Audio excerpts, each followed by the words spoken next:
Hi everybody, and welcome to another video snippet. So beloved friends, we're outside, we're in the landy, we're about to be going off on a 9-day quest. It's the end of the season for us, it's the end of summer, autumn is most definitely here, and we have gifted ourselves, finally, these 9 days to just... I was going to say one of my Irish words, but I'm not going to say it. What? No, I'm not going to say it. What were you going to say? Not going to say it. Okay. 9 days to just go into the wilderness and start some serious Grail questing. And Pete and I were talking about this morning and saying how this 9-day quest that we're going out there into the forests, up mountains, into caves, down holes, it's completely reflective of our own inner archaeology. Yeah, I mean, even in the context of the three-month marriage ceremony, that's also about going in and going into places that are perhaps a bit dark and a bit scary. But suddenly, because it's a deepening, and there's two of us, it's going in together. And that gives us twice the amount of ability to deal with whatever shows up. It's not that, and again in the context of relating, it's not that things don't show up any longer just because we've signed a set of oaths towards each other. Things are still going to turn up. What counts is how we together bring light and laughter and understanding to those situations.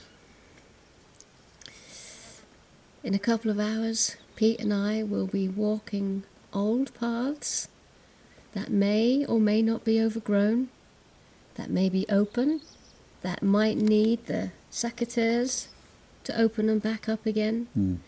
There may be moments where we come across a rickety old bridge and we're not sure whether it can hold us.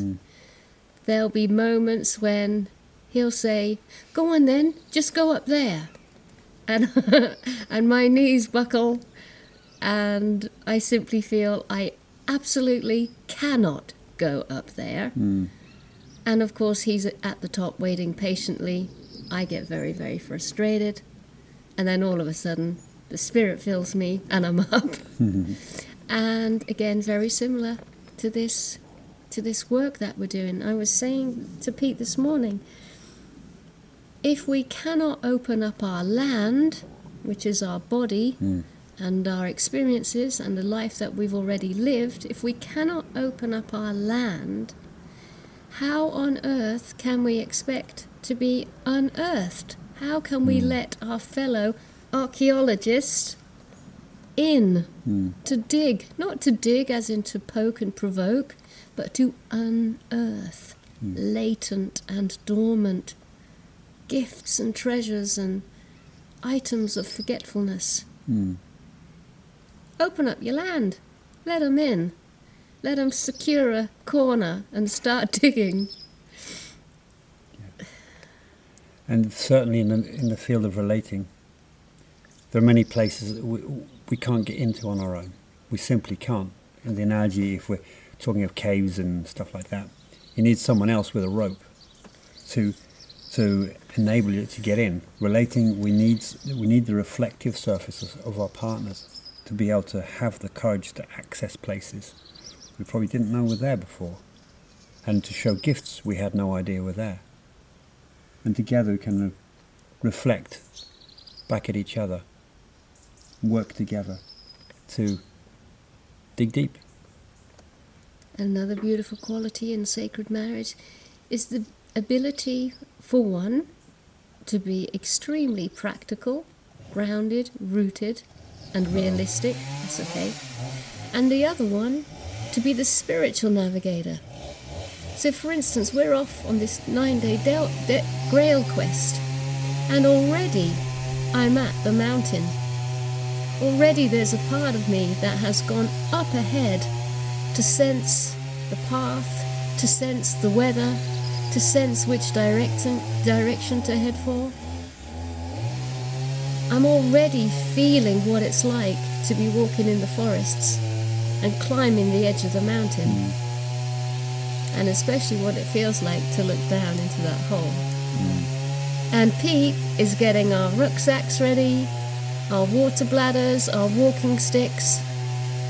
I'm not saying the masculine should always be practical and the feminine should always be the spiritual navigator, because we're able to be both. And that I feel is more like the template to be heading for. Yeah. But both of the partners bring unique skills to the mix, and it's not always the man that is one thing, not always the woman that's the other. It's a beautiful, delicate weaving together of life's experience and willingness to walk along new and old paths, re-exploring and adventuring into what wants to show itself together. And before he carries on, maybe we need to kind of round off. So, beloved friends, even though we're going off for 9 days, we're going to do our utmost to keep checking in with you at the end of each day with a little report, little story of an adventure or skirmish. You never know.